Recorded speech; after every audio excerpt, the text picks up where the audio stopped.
Welcome back to, what did I call this? The Seattle Kraken Rookie Camp Notebook. Jade, Charles, things of that nature. Day 2 of Rookie Camp. Season ticket holder only. High society. With a free breakfast. Yeah, well, the burritos were rated. First of all, before Rookie Camp, again, another sort of NHLers, Captain Skate. This is a smaller group than yesterday, and Ian McKinnon was there. Firebird Ian McKinnon, who signed a 2-year deal with to re-up with the AHL team back in June, if I read it correctly. It was kind of funny hearing a few people around the hallway here at KCI go, McKinnon? And I was like, it's got to be Ian McKinnon. I will say, it felt like the defensemen dominated the day. I think you saw a little bit of it, right, when we were on Rink 1. Over the last 2 days, collectively, to me, Josh Mahura's looked good. Offensively, it could just be that, again, you don't take too much, like I said yesterday, not taking too much stock into this because, I'm sure they're not going off at full speed. And then Jade's written notebook from yesterday, mentioned, some shaking off the rust for some guys, right? Mahura looked good. I mean, he had a solid season last year. Adam Larson, it's been said a few times that Adam Larson during training camp just kind of lets it loose and, lets the handle go. And he looked like a forward for most of the skate that we saw. And so did Jamie Alexiak. Jamie Alexiak had 3 goals in the game-like situations they were playing in and was showing off his handles.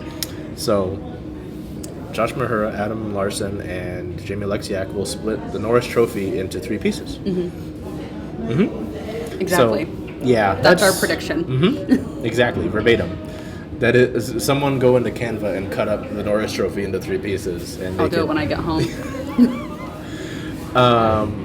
Yeah, I don't know, not too much stock. It'll be interesting to see that defenseman group. We'll have to do our show, our Keeping Up with the Kraken show, and talk a little bit about camp and preparing for the season, because I don't know. I don't know. I'd be fascinating to see how long they keep this defenseman group together, because I don't know if you want.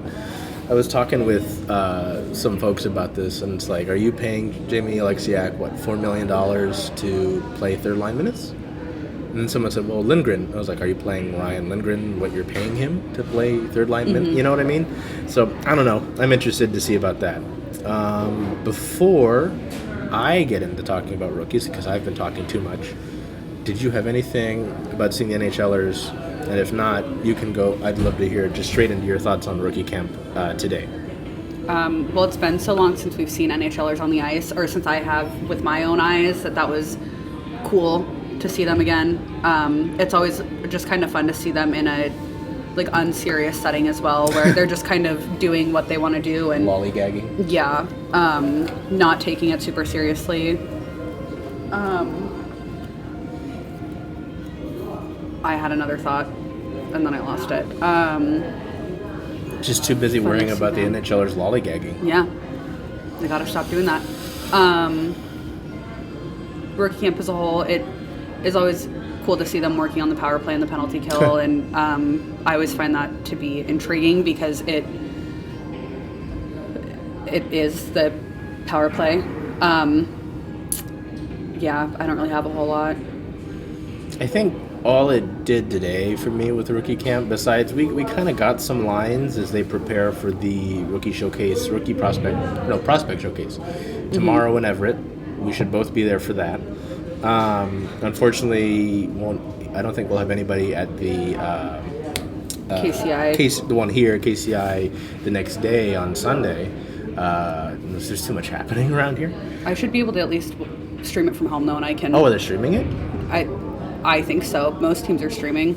Interesting. I'll have to double check. If they're streaming it, I can. If they're streaming it, that makes it easy. But all it did to me today was kind of reinforce things I had already seen. I think the talk amongst a lot of us, I know RJ and Dylan and us talked about it, but it's on. Okay. It's just the red button. You can see it. Okay. The screen just turns off. Just making sure that way we're not talking to. We did that yesterday, and I was like, it's okay. Jani Nyman just looks great. Jade's going to work on a piece about Victor Ostman, so we Super had to excited miss for that. parts of Laxdal and Logan Morrison talked, but we were focused on Victor Ostman. Nice man, by the way, very tall, big feed. But yeah, Jani Nyman looks great. I guess Laxdal talked about him taking some strides in conditioning and how he lost some weight this summer. And I'm like, okay, so he was already a big guy, but he'll be faster, and be able to, have more stamina. Like his shot, we know what his shot is like, and it just, I think Dylan said at one point that Newman's shots are getting into the net before Ostman knows what's happening. Because they were shooting down on this, I guess this is the east side of the rink. On this side, you're going to be in our notes for rookie camp? Famous UW, well, it's recording right now. Okay, well, I'll do a little cameo. That's fine. Totally nothing happening behind me. See you, buddy. Reagan. UW women's hockey. Anyway, yeah. Oh, they're shooting on this east side of the rink, and Coco was on the west, and Ostman was on the east, where we are allowed to be at. And he was just ripping shots.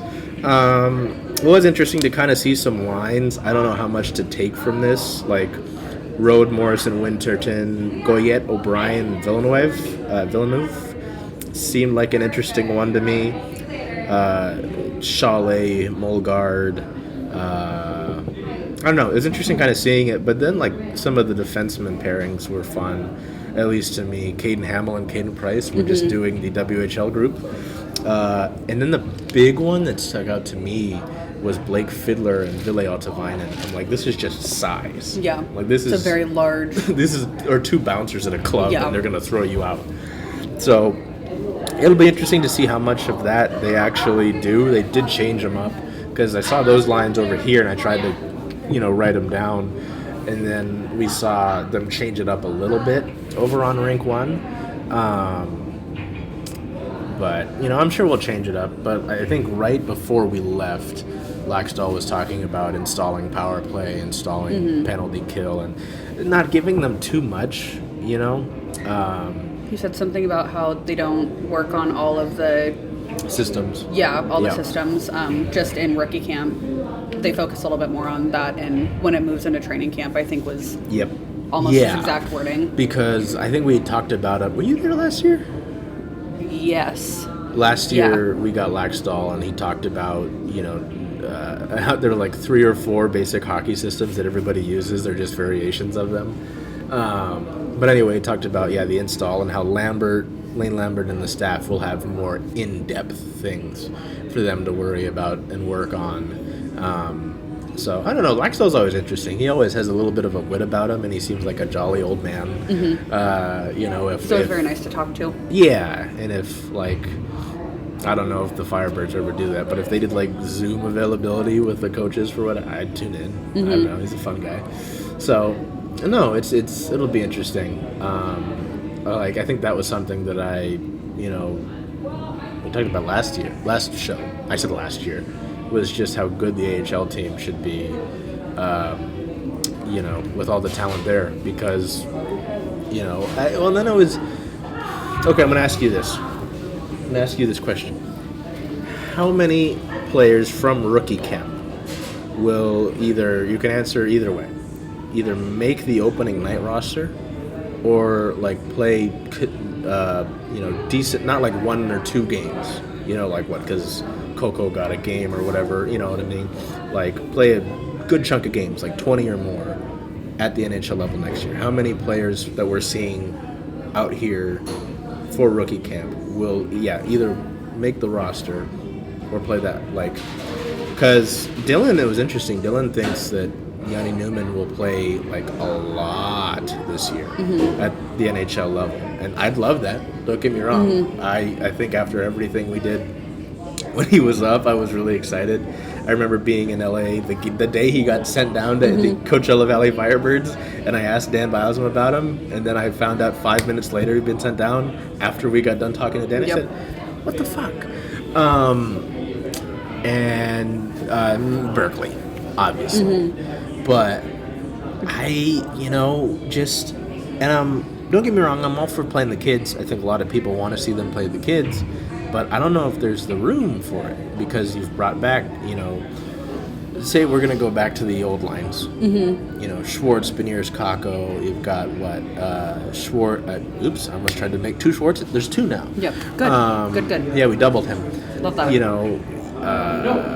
Stevenson, McCann, Tolvanen, Cartier, Hayden, Freddie Goudreau, Shane Wright. I don't know where the room is, and I don't know if you want to just have them sit, either of them, right? So anyway, I don't know. What do you think in terms of guys who would actually play a decent amount of games this upcoming year or if you think make the roster out of camp? I think that the beginning of the season is there's some nuance to it because so many of them can play in X amount of games going into the season, right? I'm not making that up. They can do 8 games or 9 games or something. Oh, yeah. So I think that in the start of the season, there's going to be maybe a handful of them that do make the roster and get, a little bit of time, maybe a game or two. I think that there'll be a small handful maybe. And then I think that players will actually get to play more throughout the season, 1 or 2, play a large chunk of games. Yeah, I don't. There's just unless we get to the deadline and they sell a bunch or sell a few of the forwards, and then that opens up room for them. Yeah, that's the only thing that I can think of. Or even before the deadline, if there becomes a reason they start doing it. Yeah. And then a handful of forwards primarily forwards get sent out, then that would make room. But yeah, aside from that, I only see room for 1 or 2 players getting called up, unless there's an injury or something, obviously. And if they do move a D-man, I think they might, I don't know, bring Ville Tavainen back. Big, good size, could be a pretty decent second, third pairing guy. Because I don't know who else defenseman wise in Coachella Valley would be ready for that. Yeah, I don't think there's a lot of guys who are quite yet. So I concur. Yeah, what are we at time wise as I try to get the screen here? 13 minutes. There we go. Pretty similar to yesterday. So that's day 2. Tomorrow's session in the morning is only going to be guys who are not in the game.